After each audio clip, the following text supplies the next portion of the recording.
اعوذ باللہ من الشیطان الرجیم بسم اللہ الرحمن الرحیم رب اشرح لی صدری ویسر لی امری واحلل عقدۃ من لسانی یفقہوا قولی۔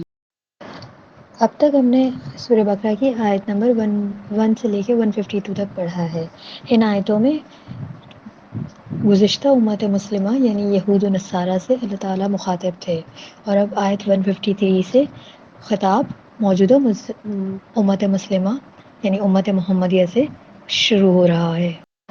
آیت 153 میں کہا جا رہا ہے کہ اے ایمان والوں، صبر اور نماز سے مدد لیا کرو، بے شک اللہ تعالیٰ صبر کرنے والوں کے ساتھ ہے۔ بیان کا آغاز ہی صبر کی تاکید سے ہوا ہے، کیونکہ مدینے کا یہ وہ دور ہے جس میں مسلمانوں کو اپنے دین پر عمل کرنے اور اس کی تبلیغ میں دشمنوں کی طرف سے طرح طرح کی بے شمار رکاوٹیں پیش آ رہی تھیں۔ اس زمانے میں جنگوں کا سلسلہ بھی شروع ہو گیا تھا، جس میں بہت ساری سختیاں برداشت کرنی پڑ رہی تھیں، اور جنگوں میں اپنے عزیز رشتہ داروں دوستوں کو شہید ہوتے ہوئے بھی دیکھ رہے تھے۔ لہٰذا مسلمانوں کو تلقین کی جا رہی ہے کہ دین حق کے راستے میں یہ آزمائشیں تو پیش آتی رہیں گی، اور مومن کا کام یہ ہے کہ وہ اللہ تعالیٰ کی مشیت پر راضی رہ کر صبر کا مظاہرہ کرے۔ صبر کا مطلب ہے کہ صدمہ ہونے کے باوجود اللہ تعالیٰ سے کوئی شکوہ نہ ہو، اور اللہ تعالیٰ سے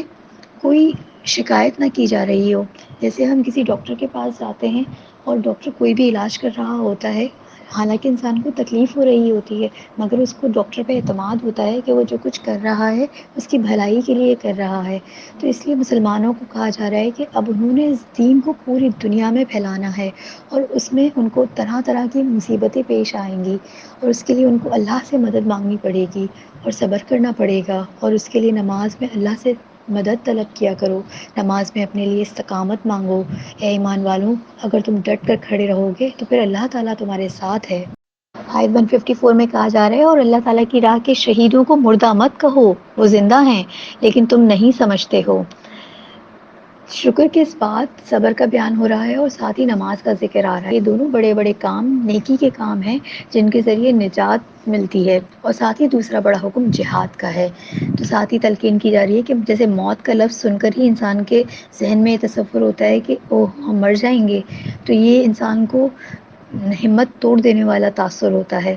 اس کی ہمت ختم ہو جاتی ہے۔ اس لیے لوگوں کو منع کیا گیا کہ اللہ کے راہ کے شہیدوں کو مردہ نہ کہا جائے، کیونکہ اس سے لوگوں میں جذبہ جہاد و قتال سرد پڑ جاتا ہے، کیونکہ جذبہ جہاد اعلان جو ہوتا ہے وہ تو شہادت کا جذبہ ہوتا ہے، جس سے مومن کا لہو گرم، جو مومن کے لہو کو گرما دیتا ہے۔ اللہ کی راہ میں شہادت پانا تو ہمیشہ ہمیشہ کی زندگی پانے کے برابر ہے۔ وہ زندگی بھی، اور وہ زندگی جو کہ اپنے خالق حقیقی، اپنے مالک حقیقی کے پاس اس کی بنائی ہوئی عظیم الشان جنتوں میں ہو۔ اللہ سے دعا ہے کہ اے رب العالمین، تو مجھے اور میری آل کو اور میرے سامعین کو شہادت کی موت نصیب عطا فرما، آمین یا رب العالمین۔ آیت 155 اور 156 میں کہا جا رہا ہے کہ ہم کس قدر خوف اور بھوک اور مال اور جانوں اور میووں کے نقصان سے تمہاری آزمائش کریں گے، تو صبر کرنے والوں کو خدا کی خوشنودی کی بشارت سنا دو۔ ان لوگوں پر جب کوئی مصیبت واقع ہوتی ہے تو کہتے ہیں کہ ہم خدا ہی کا مال ہیں اور ہم اس کی طرف ہی لوٹ کر جانے والے ہیں۔ مسلمانوں کو سب سے پہلا حکم نماز قائم کرنے کا اور مدد مانگنے کا دیا گیا، اور دوسرا عملی حکم قتال کا دیا گیا، یعنی اپنی جانیں اللہ کی راہ میں قربان کرنے کے لیے تیار ہو جاؤ۔ جو اللہ کی راہ میں مارے جائیں وہ مردہ نہیں ہیں، وہ زندہ ہیں، ان کو براہ راست جنت میں داخلہ ملتا ہے اور رب کے حضور میں رہتے ہیں۔ اور اللہ کی راہ پھولوں کی راہ نہیں، یہ تو کانٹوں کی سیج ہے۔ نفس پہ قابو پانا پڑے گا، مال بھی دینا پڑے گا اور جان بھی دینی پڑے گی۔ آزمائش ہوگی خوف سے، بھوک سے، جان سے اور پھلوں میں کمی کر کر۔ اور پھر اس حقیقت کا اظہار کیا گیا ہے کہ چونکہ ہم سب اللہ تعالیٰ کی ہی ملکیت ہیں، اس لیے ہمارے بارے میں ہر فیصلہ کرنے کا اختیار صرف اور صرف اللہ تعالیٰ ہی کا ہے، اور چونکہ ہم اسی کے ہیں تو کوئی بھی اپنی چیز کے لیے برا نہیں چاہتا ہے، یعنی اللہ کی مخلوق ہیں ہم، تو اللہ اپنی مخلوق کا کبھی برا نہیں چاہتا، اس لیے ہمارے بارے میں اس کا ہر فیصلہ خود ہماری مصلحت میں ہی ہوگا، چاہے ہمیں اس مصلحت سمجھ میں آئے یا نہ آئے۔ اور ایک نہ ایک دن تو ہمیں بھی اللہ تعالیٰ کے پاس چل ہی جانا ہے، جہاں ہم سے پہلے ہمارا کوئی عزیز رشتہ دار دوست جا چکا ہے، یعنی جو جنگوں میں شہید ہو رہے تھے ان کے بارے میں کہا جا رہا ہے۔ اور یہ جدائی جو اس دنیا میں ان کے لیے ان سے ہم ہم سے وہ لوگ جدا ہو گئے ہیں، یہ عارضی جدائی ہے. جب ہم ان کے پاس لوٹ کے چلے جائیں گے تو یہ جو صدمہ ہمیں ان کے رخصت ہونے سے، ان کی جدائی سے ملا ہے، تو اس پر صبر کریں تو اس پر بھی ثواب ہے. ان آیتوں کے پس منظر میں ہے کہ غزوہ تبوک کا معاملہ درپیش تھا اور اس وقت کھجوروں کی فصل مدینے میں تیار تھی اتارنے کے لیے، اور یہ اتارنا جو ہوتا ہے وہ مردوں کے ہی کام ہو رہا ہوتا ہے. مگر روم کے بادشاہ کا حملہ کرنے کا قطعاً جو ہے وہ ڈر موجود تھا، اور مسلمانوں کی ریاست میں گھس جائے گا تو وہ پھر اس کو آگے بڑھ کر اس کا راستہ روکنا لازمی تھا. تو 38,000 صحابہ کرام رضی اللہ عنہما کے ساتھ رسول اللہ صلی اللہ علیہ وسلم نکل کھڑے ہوئے. تو نبی کریم صلی اللہ علیہ وسلم کے ساتھ جانے والوں کو خوشخبری دی گئی ہے کہ جو کسی بھی تکلیف پر کہتے ہیں کہ ہم سب اللہ ہی کے ہیں اور ہم کو اللہ کی طرف ہی لوٹ کر جانا ہے.